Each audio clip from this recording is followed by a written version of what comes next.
Welcome back to Ginger Sadie's Crafts. I'm Mercedes. If you enjoy quick and easy DIY and crafting projects, then you're in the right place. I use items from the Dollar Tree, but you can find similar items at Walmart, crafting stores, thrift stores, or even garage sales. Today's video is what I like to call Feature Friday, where I feature a craft from another YouTuber, DIYer, Instagrammer that I found that I think is super cute, super easy, and I like to share with you. Today's project is going to be a decoupage napkin hanging sign from the channel of Kristin Kay. I'll link her channel down below. I'll also link down below all the items that you need for today's video. So let's go ahead and get started. So what you're going to need for this project is a hanging beaded sign from the Dollar Tree. These cute pumpkin napkins that I also got from the Dollar Tree.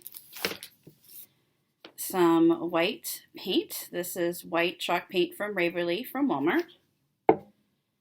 Some Mod Podge, a paintbrush, and some scissors.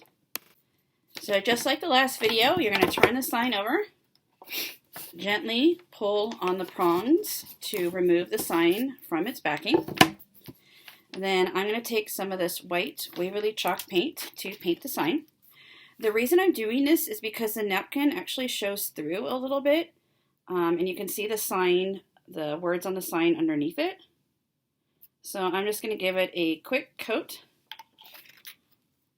of the Waverly white chalk paint, so that way you don't see the words that are underneath, and you just see that really beautiful pumpkin picture. Now that the paint is dry, I'm going to go ahead and add a liberal amount of Mod Podge onto the sign. Spread it out.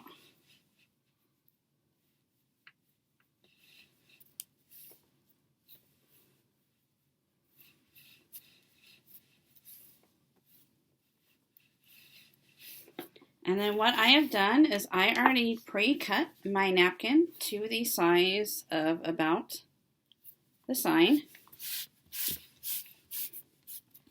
And then I'm going to rub the napkin onto the sign. If you have a little bit of bumps or a little bit of creasing, that's typical with Mod Podge. Like I have a little bump right there. Now you can Mod Podge on top of this, or you can leave it as it is. And then what you're going to do is go ahead and insert it back into the frame. Close the prongs. And then there you have it. Another simple, easy, quick DIY project. If you enjoyed this video, I hope you give it a thumbs up and subscribe to my channel so you can catch the next crafting project that we do. As I mentioned, I will put Kristin Kay's channel in the description box below. And until next time, see you then.